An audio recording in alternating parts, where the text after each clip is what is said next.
Hey everyone, welcome to Beach Investing. I'm your host, Andrei. We're here in Etobicoke. We're in the prime beaches in Toronto, and we're about to look at the most ideal beach property.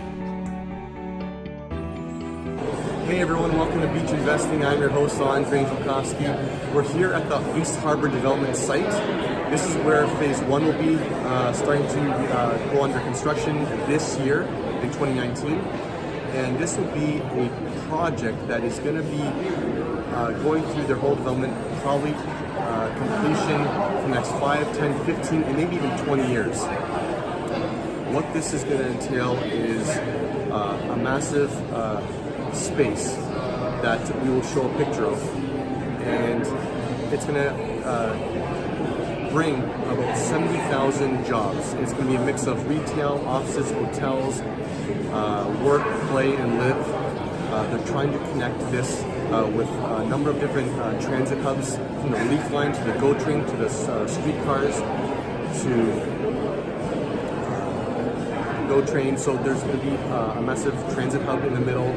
They're going to try to incorporate so many different aspects of what people want to enjoy, and a bunch of culture, diversity, community.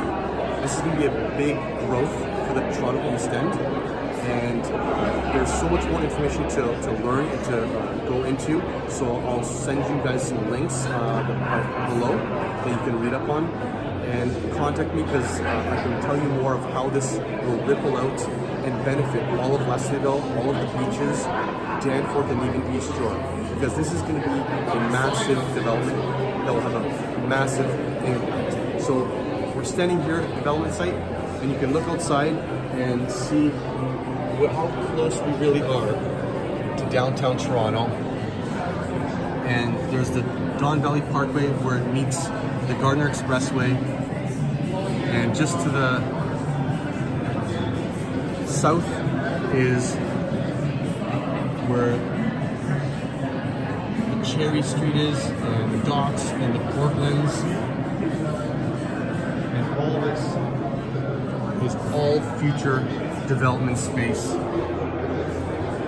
I'm really excited about this. Honestly, this is something that I was so excited. We're at the open house for the East Harbour, and I'm speaking to people who have been in charge of this whole master plan, and they've said a lot of important stuff to me that is going to drive this into the future. And First Gulf is working as the developer. And yeah, just take a look around, and I'll be talking to you guys soon about this and giving you guys updates, so stay tuned.